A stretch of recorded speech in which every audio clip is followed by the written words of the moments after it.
Hey there, it's Jamie J. I'm the CEO and founder of Bottleneck, distant assistance, but that's not why we're here today. We are here today to help you stop the bottleneck in your business. I'm going to be talking with Andrew Muller, and he's going to be sharing different ways that you can stop the bottleneck in your business. So, without any further ado, let's go ahead and let's just start the show. We're going to have some fun today. So, thanks for joining us.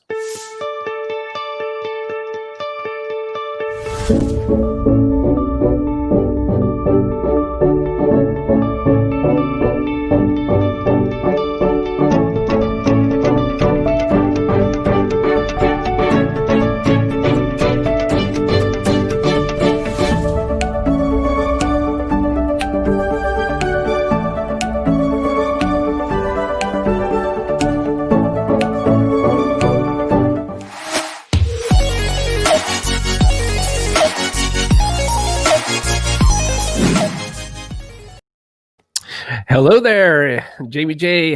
With Bottleneck. I'm going to be talking to you today on a really cool way that you can stop the bottleneck in your business.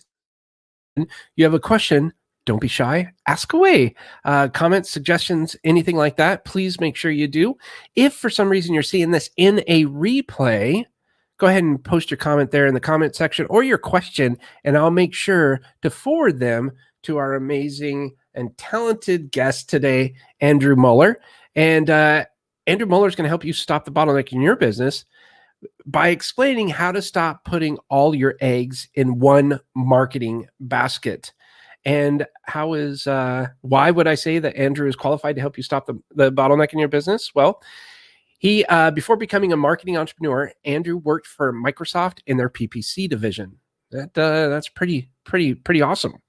His company, Andrew Muller Creative, now specializes in a new type of hyper-agile marketing testing called the Market Testing Incubator, where he's able to test hundreds of ideas in a month. His average market test costs $2.63, with the goal of lowering lead costs. He helps clients who are spending thousands on media buying a month, but ROI they need.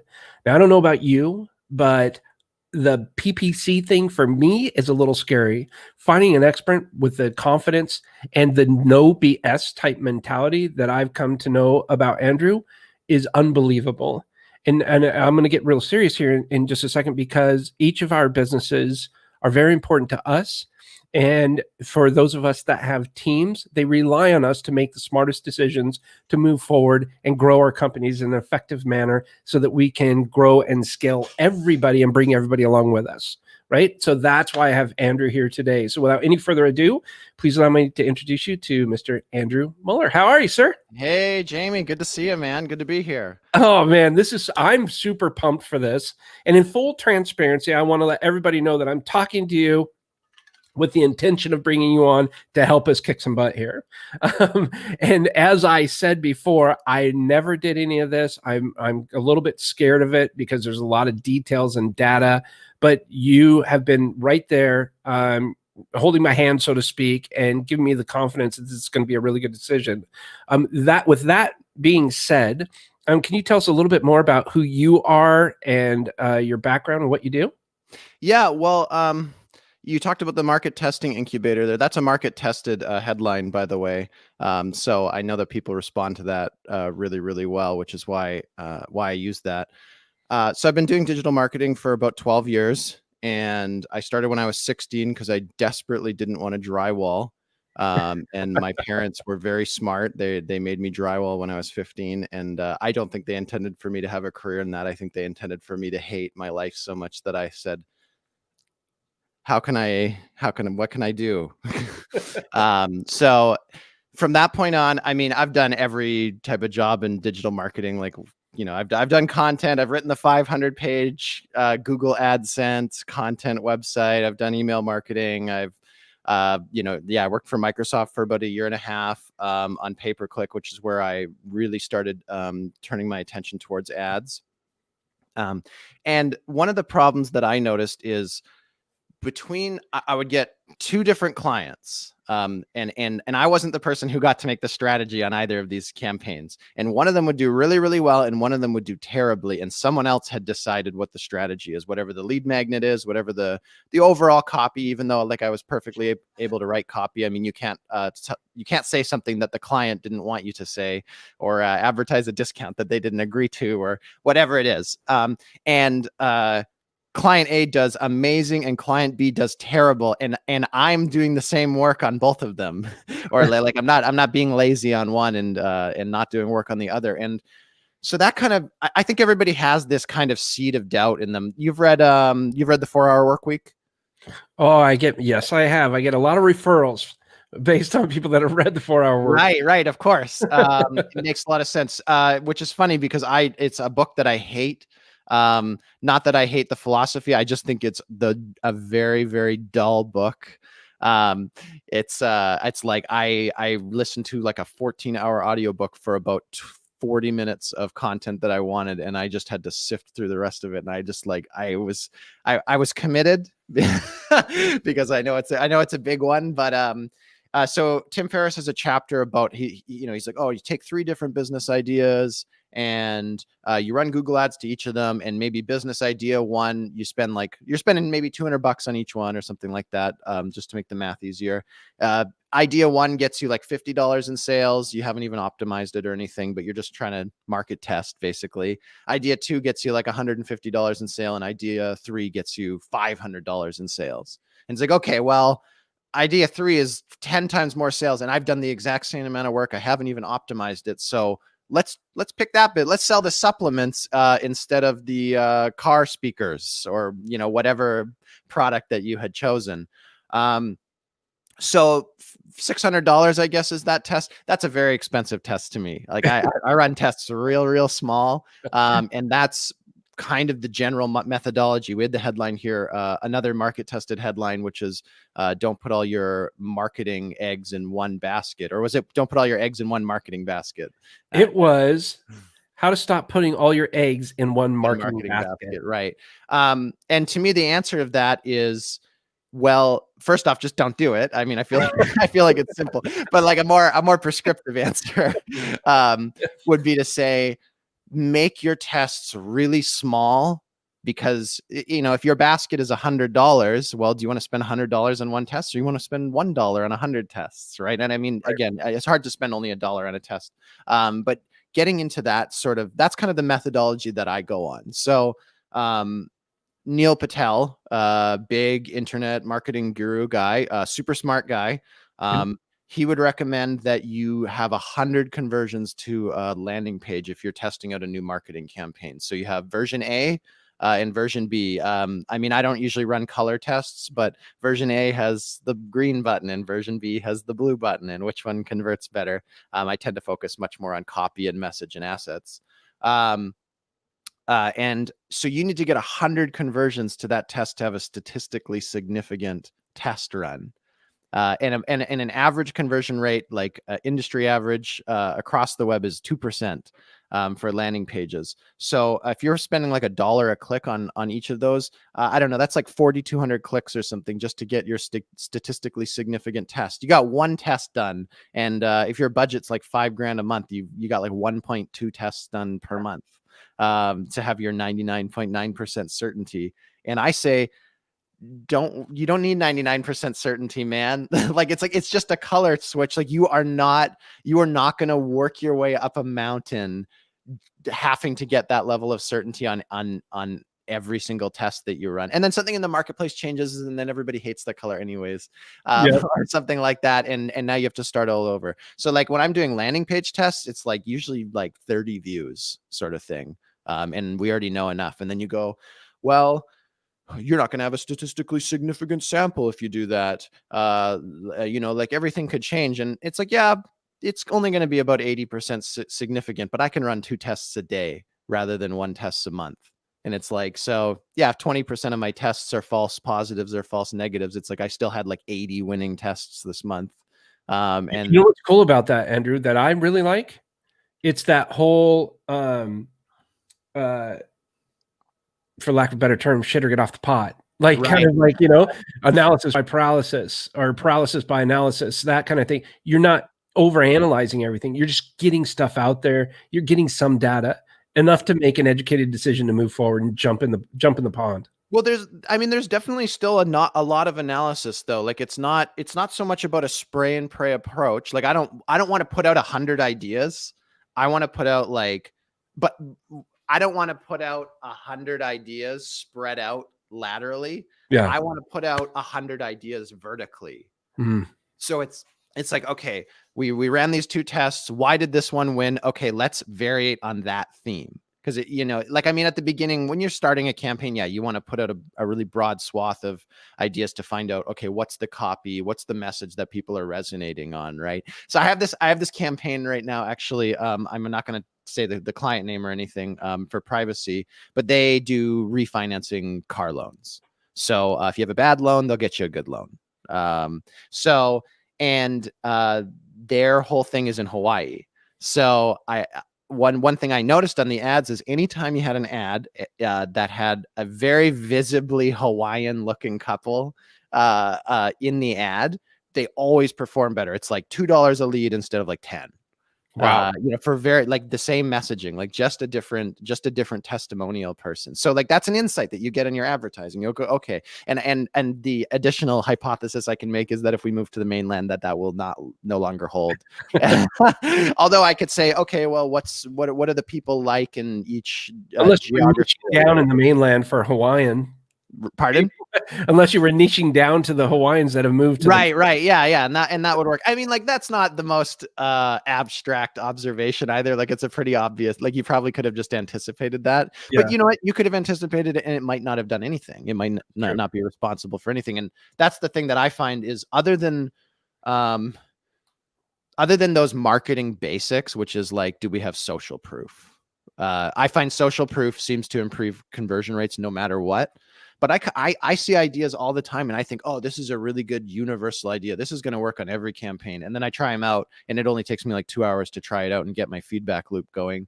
And I'm like, oh, it didn't work at all. Like that is not a universal idea. Other than social proof, that's which seems to be the one universal idea across niches. It always seems to work.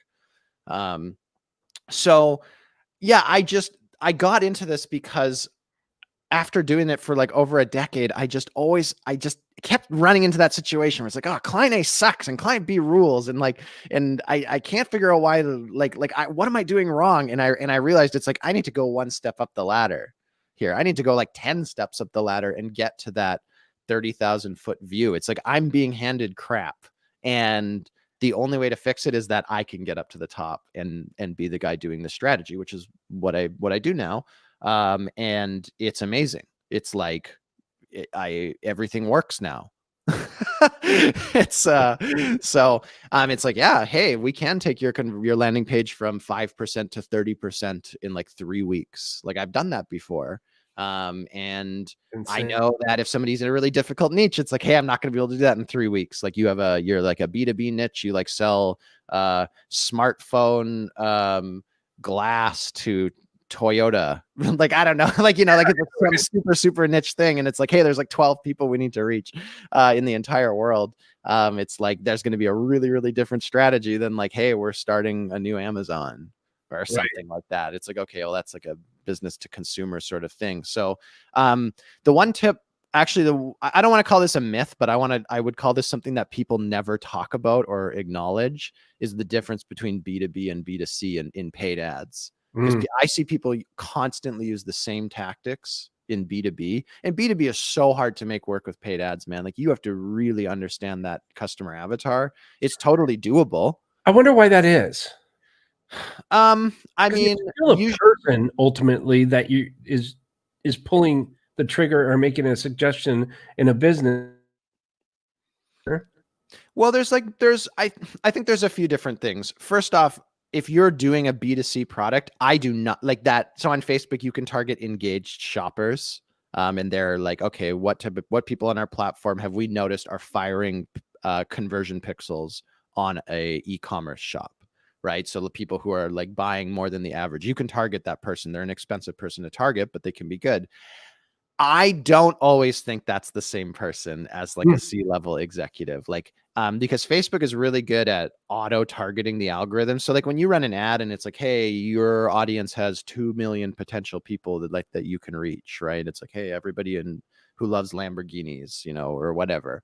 Right. But like even when because you can on Facebook, you can set, okay, I want to optimize for clicks or landing page views, which is somebody actually loaded the landing page, which is hilarious. You're paying for clicks of people who don't even load your landing page and you still have to pay for it. So really? yeah, very important to pay attention to that metric of landing page views, which is someone actually loaded the page, because the click is almost worthless. Click is a great. Can you dive into that for a second for those of us that may not understand that page loading? So you click on it. Don't you see that page pop up? Well, it might take it takes 4 seconds to load, and I just close the browser before that happens. So it has to load the Facebook pixel will fire at some point as the page is loading. If it never gets a chance to fire, it's not a view. So, and if it doesn't get a chance to fire, that person did not see your message, or like maybe they might catch a glimpse of the headline. So sometimes we find is if we have a lot of clicks, but like the percentage of landing page views is very low, like 100 people clicked and only like 30 of them loaded the page. Sometimes there's like a message fit and it's like, oh, like maybe you need to have a graphic that's in the ad that you also see on the landing page, that like, so they're like, oh, I'm where I'm supposed to be. Offers continuity. Yeah. Pardon? It offers continuity, so they're not surprised, like, because you're leaving a trusted site going to someone's untrusted site. You don't trust these people yet, right? Yeah, totally. So I find that can be a symptom if sometimes I had this one where it was like I had this lead magnet, and the image that I found worked really well was like one of those emergency like nuclear signs, like from the video game Fallout, or like the black and white thing, and I couldn't get people to load the page, and I realized over time I was like, I think they're just clicking on it because it's alarming, like I don't think that they want the lead magnet.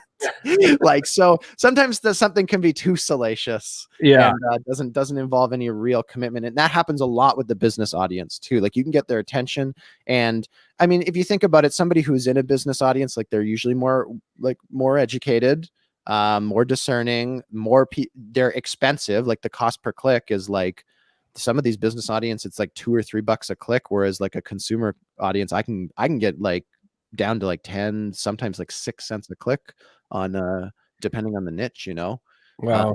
So I mean, usually those clients came to me and they were paying $1 and I was able to lower that cost. But even with like the top optimization, it's like, oh, we're paying $2 a click on conversion traffic. So that was the third one, is clicks, landing pages, and then conversions. And the conversion traffic is Facebook saying, hey, we're not going to give you the crap traffic.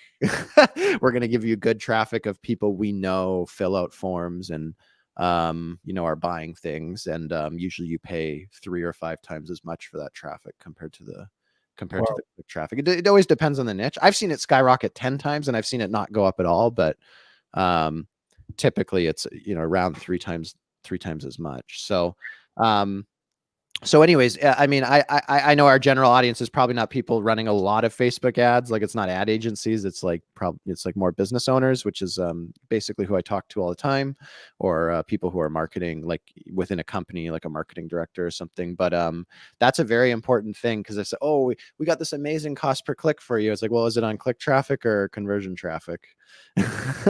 Because like I might have a 5% conversion rate. I switch over to conversion traffic and now it's 20%. I didn't even change the landing page. Wow. So yeah, that all these little tiny things in there that I think a lot of us as business leaders get stumbled up on, like we just trip up on all this stuff. And that's why I think it's so important to find someone like you, because this is where you live. This is where you, and I think one of the other biggest challenges from a business leader's thought process, I got to tell you, I've been deathly afraid to find somebody that can help me out. I just don't know, and it's kind of like, how do you kind of gamble with making the best decision moving forward to help grow your business, right? Like that's we've got 37 people that count on us. I can't drop the ball with them.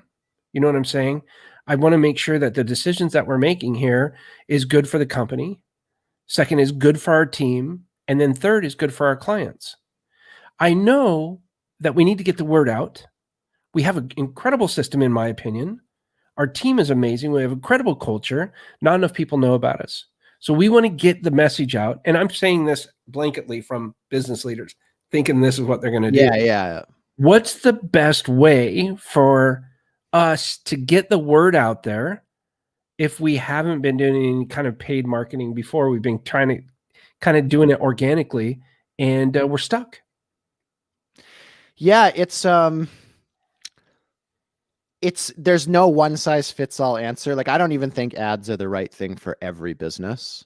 I think that your business makes a lot of sense because most people just don't realize how much a distant assistant can do for them. Like, I come from, we always called it virtual assistants, and I like the term distant assistant because people think, I tell people, oh yeah, my virtual assistant. They go, you have a computer do all this work for you? I go, no, that's a person. They just don't live in my same town. Yeah.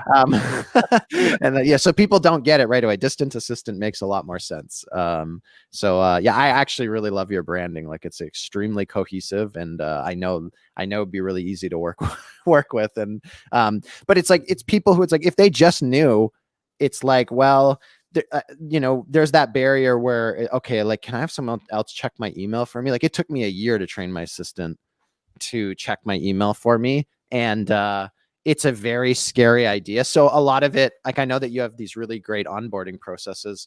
A lot of it is also just has to do with a bit of education and just being like, listen, this is what it's going to be like. Week 1, this is going to happen. Week 2, this is going to happen. Like, you're going to have to make these corrections. Like, for me, I found that I had to spend a few training sessions with my assistant, and I just had her look over my shoulder, like on Skype, and watch me sort my email. And I only had to do that for like 2 or 3 sessions. And then, like, her performance went way up. Yeah. So it's hard to know, like, whether you've even trained someone well. Like, I'm not some amazing team leader type of person. Like, I'm relatively empathetic to people, and I do assume that they just aren't trained well before I assume that they're being malicious or lazy. But at the same time, it's like, it's not my forte.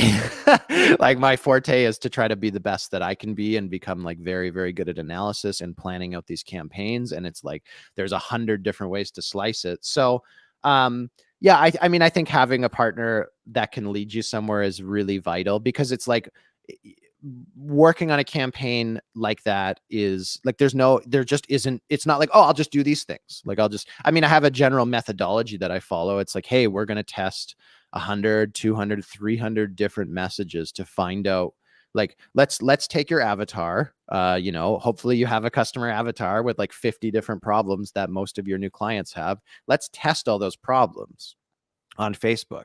And usually I like to put them out in the ether. Like, I don't give too much context to them because I want to see if they stand on their own. And it's like, I'm worried about outsourcing my email because the assistant is going to screw it up. Like, I would put an ad that just says that and see how many people click on it. And it would just, the Facebook ad, Facebook's the best because it's really, really cheap to run these ads. Like, again, it's like, I can run a test for that, like 400 impressions. Remember that one, because I want to do that one. Right. Yeah. Well, yeah, write it in the chat or something. So, like, I mean, I think that would be, so we'll run a bunch of those. You want to figure out the problems. You want to figure out, like, which way of, like when you name your business Distant Assistants, I would have tested that against 10 different phrases to see, okay, which one do people really get? I talked to a guy this week, actually. He sells board games. Like, they make custom board games. Not like custom versions of Monopoly, but they make, like, like a cooperative space adventure, like play with your friends, and like one of these more advanced ones. And they did $1 million on Kickstarter this year in like 2 weeks.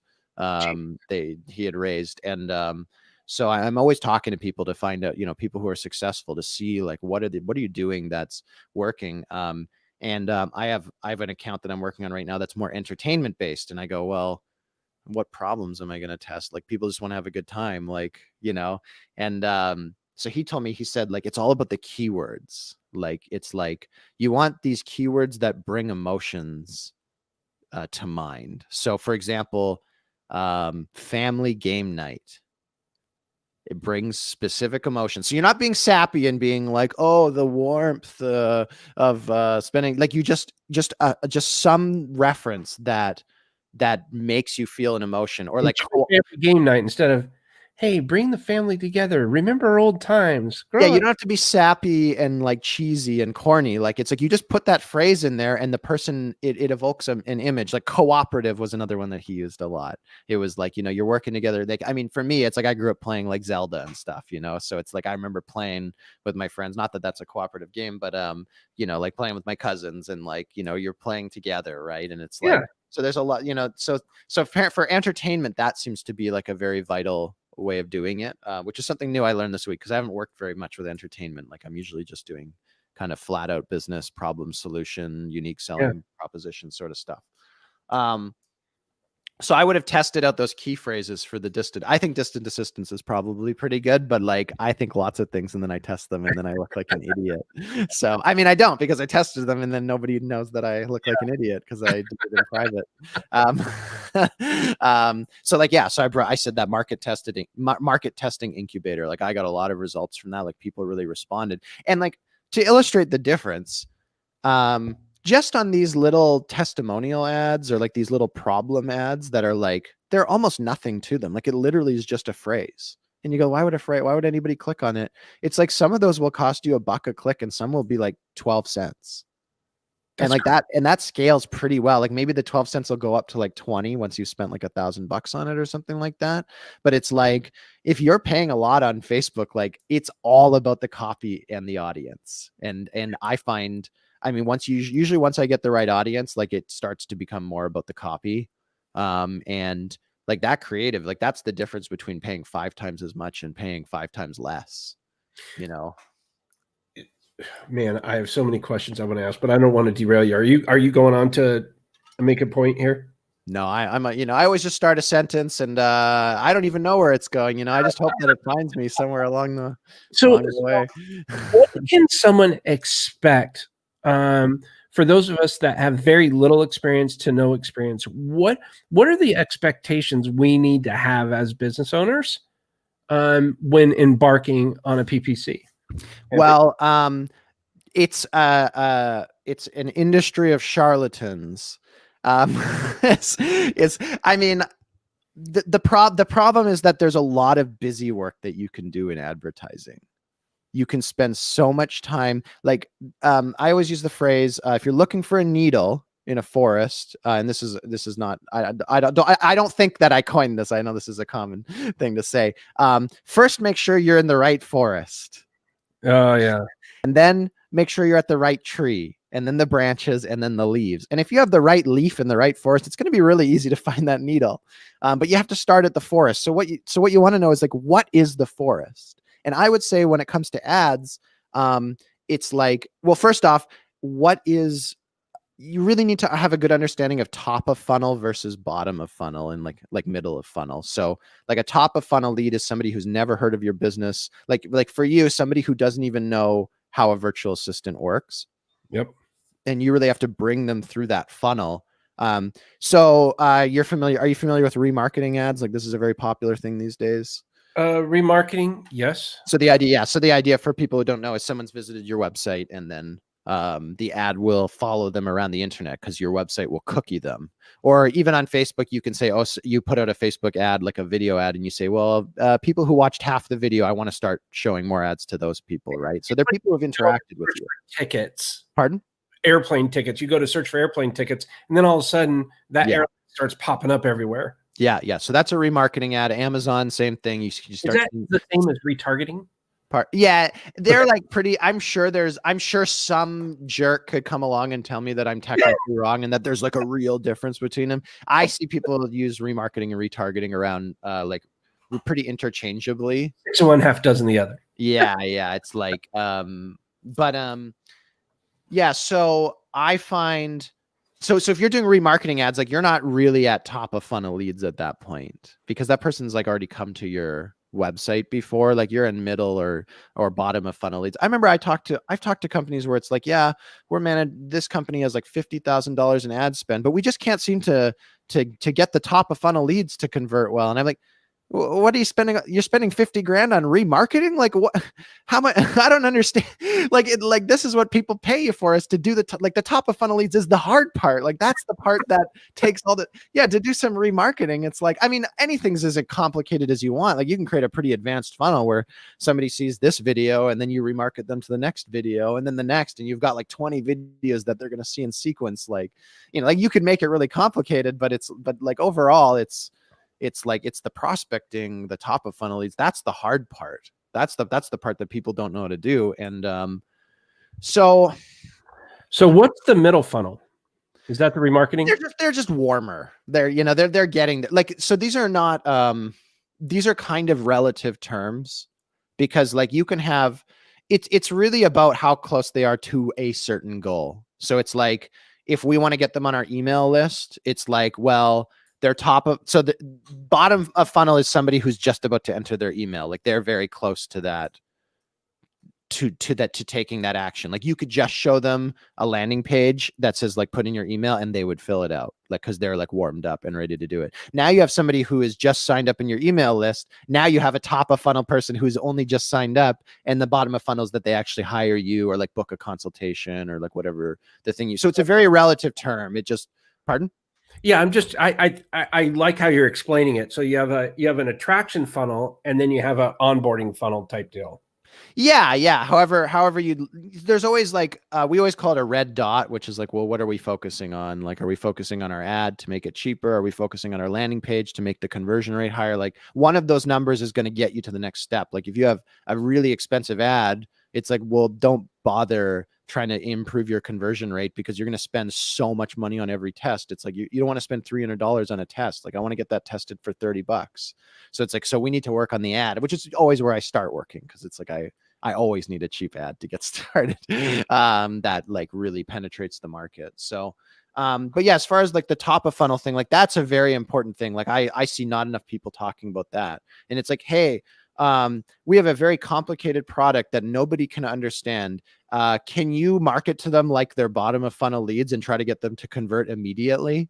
And it's like, no, I cannot. Like, it's like, yeah, like that's like that's the equivalent of going on Facebook and saying, hire a distant assistant today, book now. And it's like, you're trying to convert someone as if they're a bottom of funnel person, but they're cold traffic. They don't know who you are. From what I understand, people have a lot of trouble even understanding if an assistant would benefit them. Like, it only takes a half an hour. They talk to you. They're like, damn, like everybody checks email. Everybody books calendar appointments.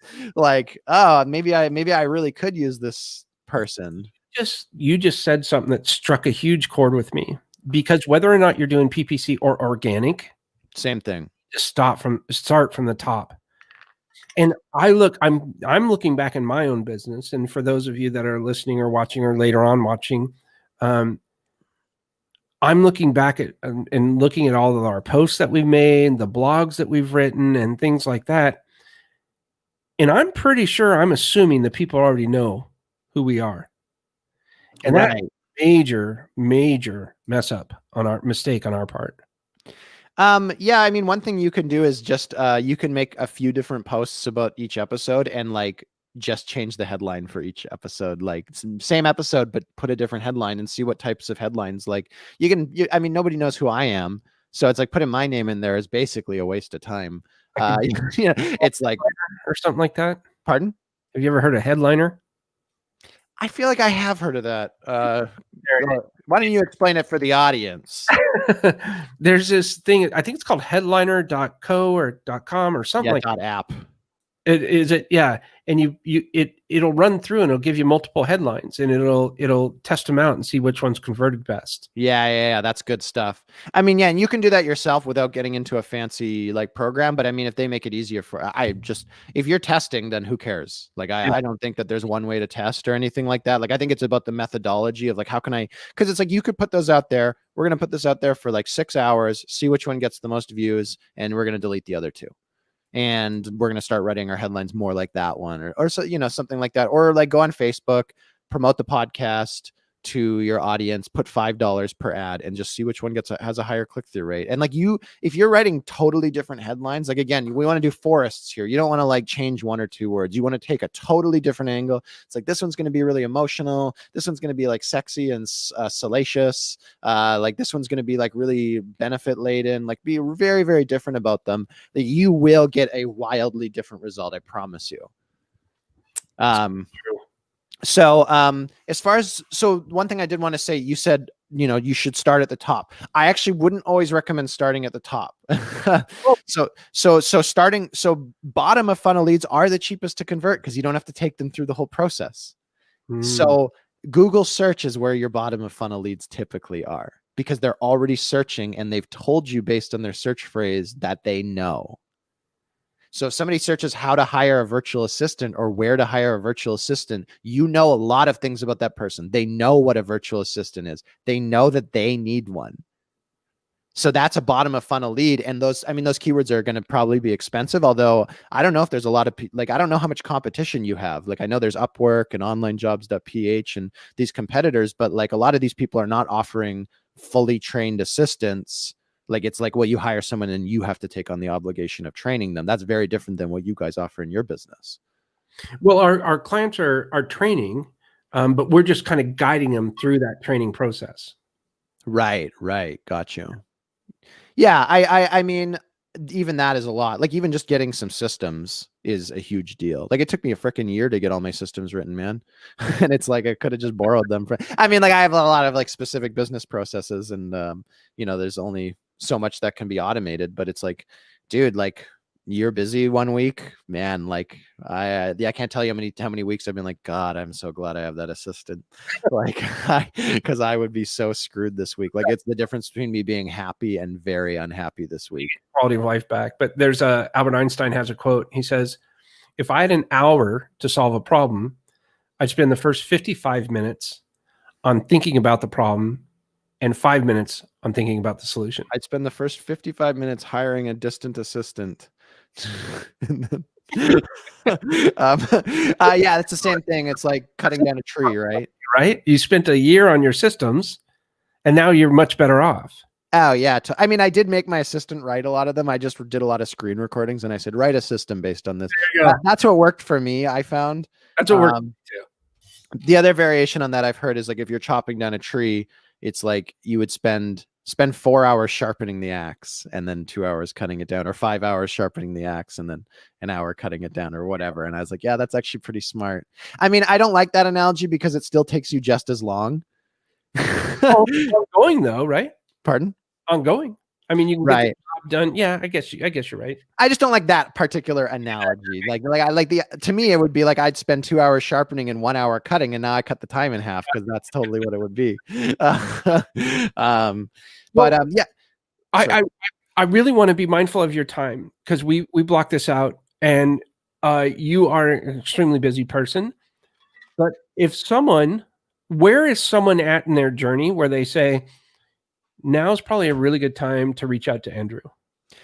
Like I find so I do have some basic management services that are like pretty competitive with what just a typical pay-per-click our agency would do. So, I mean, in that case, if you're like, hey, we've got $2,000 a month to start putting towards ads and we really want to do it, that would be pretty reasonable. When we get into like real market testing stuff where I'm doing this super agile method, that's really like, hey, we want to start investing $5,000+.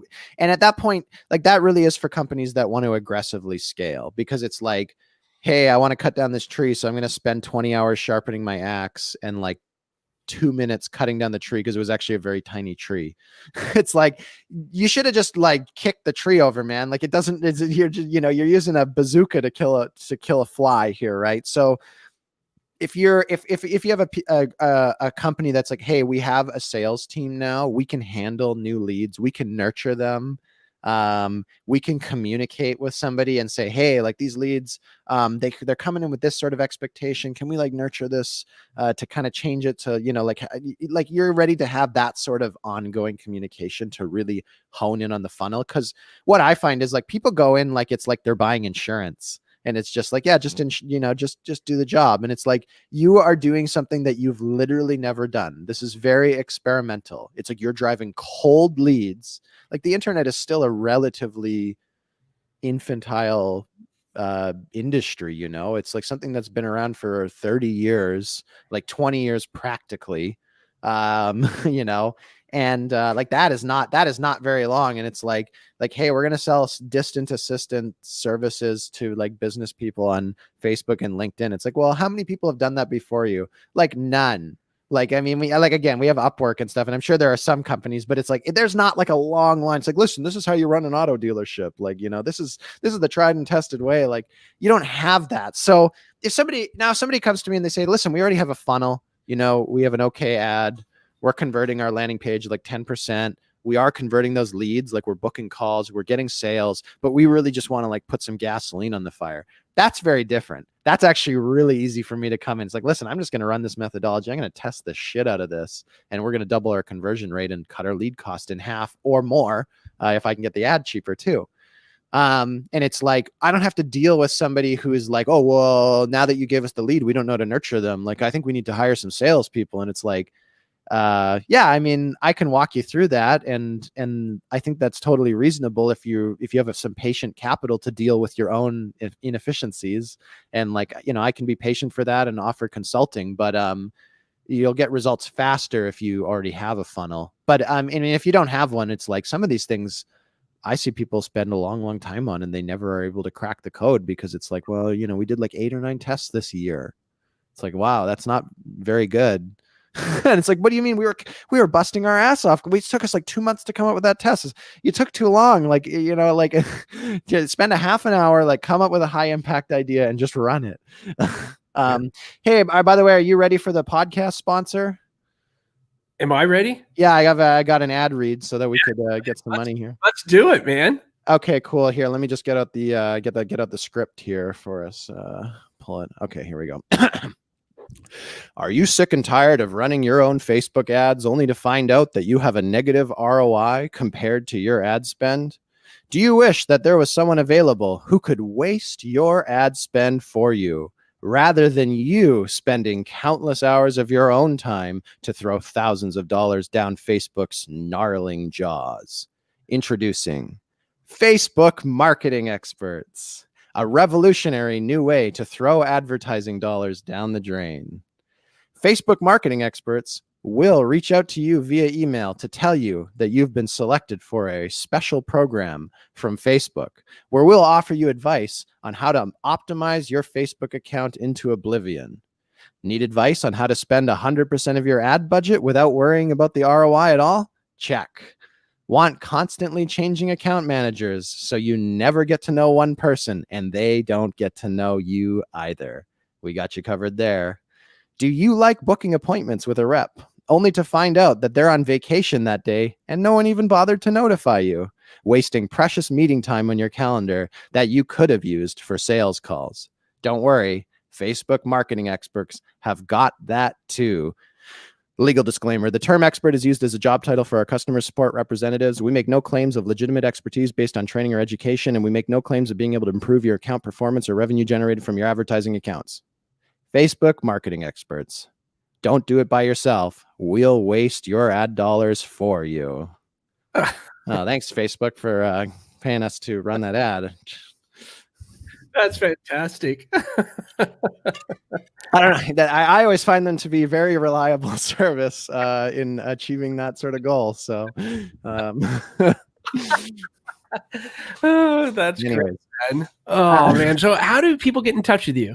AndrewMullerCreative.com. I have a little Calendly link if you want to book some time with me.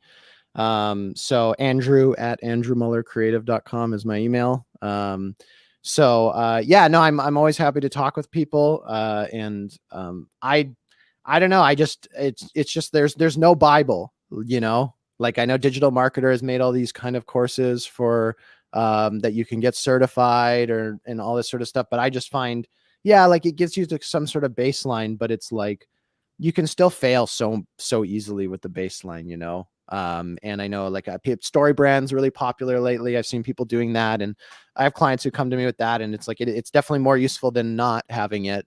But really, like that kind of there's kind of a bizarre world up in the clouds of weirdo marketers where we can just like, I don't know, man. It weirds me out sometimes, the stuff that I'm working on. I'm like, man, I don't know how we made this happen, but I'm glad it worked out. There's just I got to say something about you, Andrew. I appreciate what I really enjoy about you. And first of all, I got to thank Gabe Arnold for introducing us over at. What a great guy, that Gabe. Yeah. So he really is a good guy. But what I've really enjoyed about our conversations is you're very approachable, which I enjoy. And anybody that I want to work with, I want to make sure that, they're a kind human being, they're approachable, but they're really good at what they do. And one of the things that I appreciate is that you're a no BS type guy. So as much as I think I know, I probably don't know. And it's nice to have you there to be able to kind of, and you're not disrespectful in any way. You just kind of say, hey, you know what? No, that probably doesn't really work in my experience, but you just have a great way of telling me, hey, that's not right. You should do right. that. Hey, you're probably one of the most encouraging business guys I've ever spoken to. So like, when we were talking, I was like, man, I'm working on these accounts and grinding my teeth into dust so I can find a way to analyze this better. And you're like, hey man, like you got to be kind to yourself. Like I'm definitely one of those kind of perfectionists. Like perfectionism is such a huge problem, and I always like that slogan of, done is the new perfect. Yeah. Or, getting started and chunking down tasks and Who stuff like that.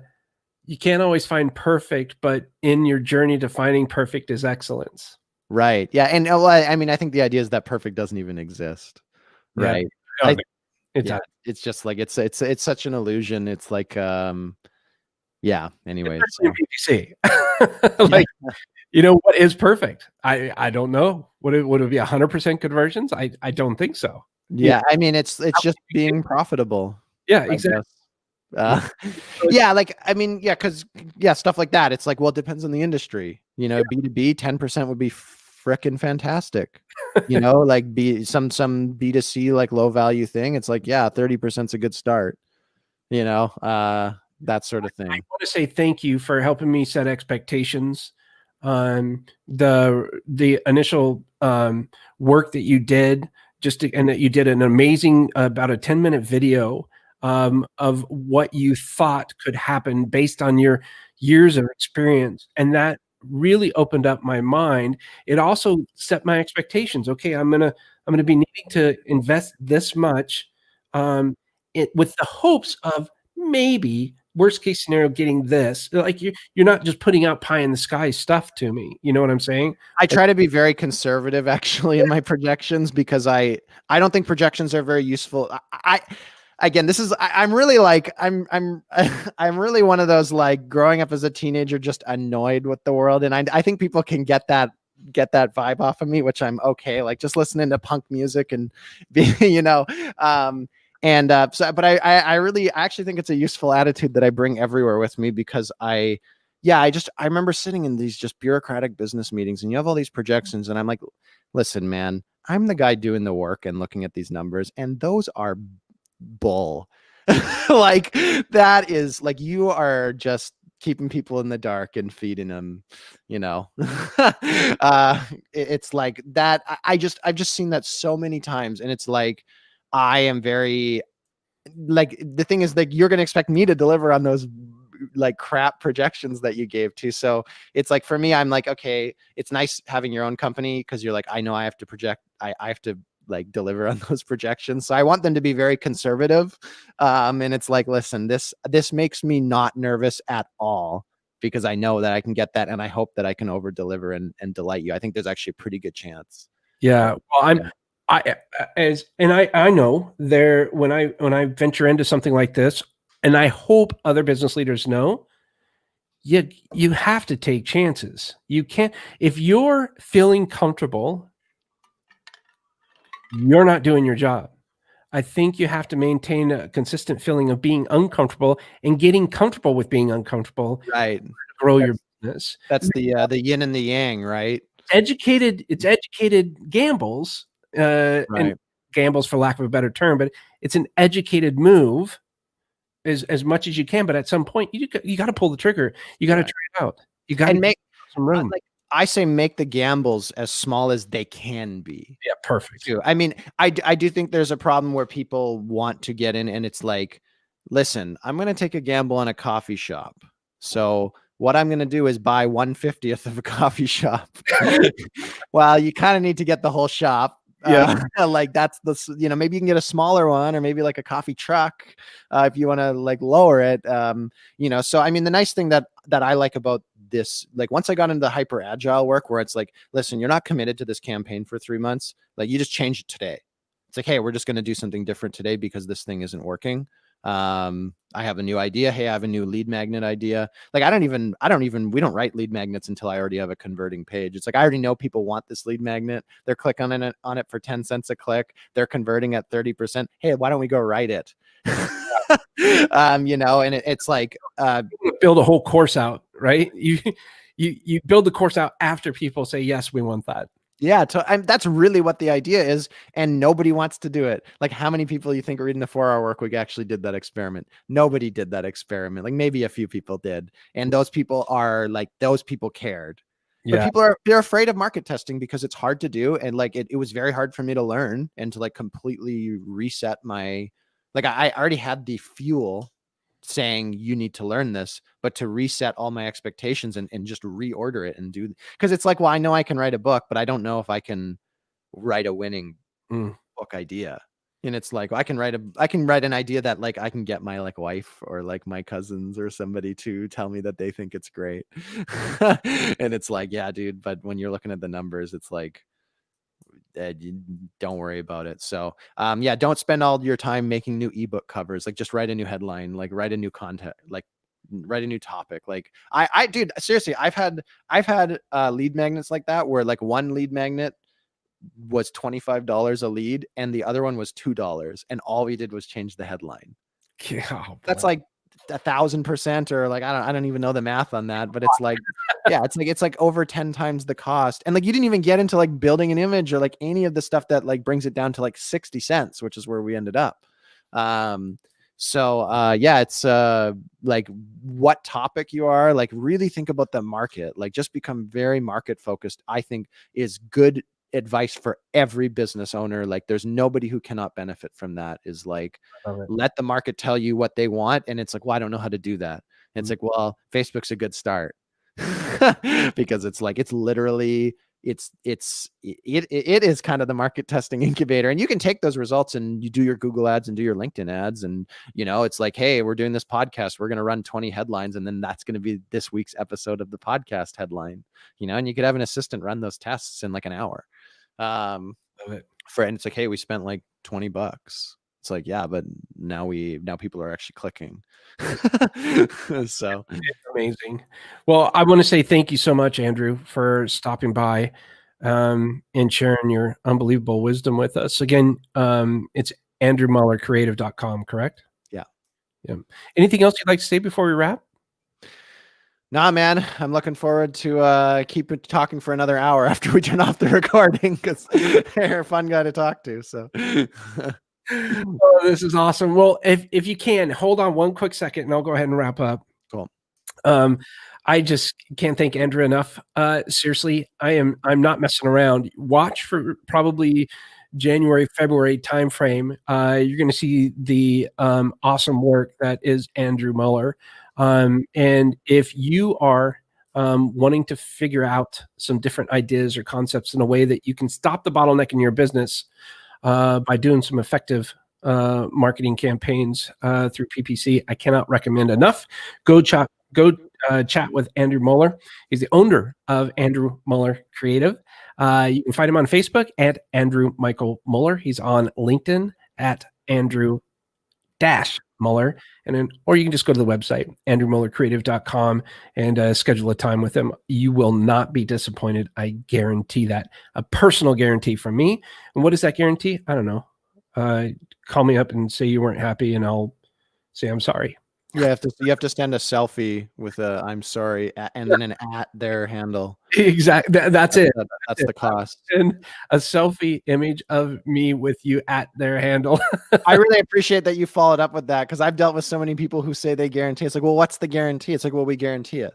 But what's the, like, it has to cost you something. It has to say, like, we'll guarantee it, or we'll eat our own crap, or like something. Do that. And you can call me on that. Say, hey, where's my selfie? Here's my Twitter handle. Yeah. Where's my selfie? I love it. Well, thank you so much for tuning in. My name is Jamie J. I'm the CEO and founder of Bottleneck Distant Assistance. Hope you enjoyed this conversation I had with Andrew today. Hope this was something that you can use to help stop the bottleneck in your business. And one final thing I'll say before the outro here is remember, create your own ripple. We'll talk to you soon.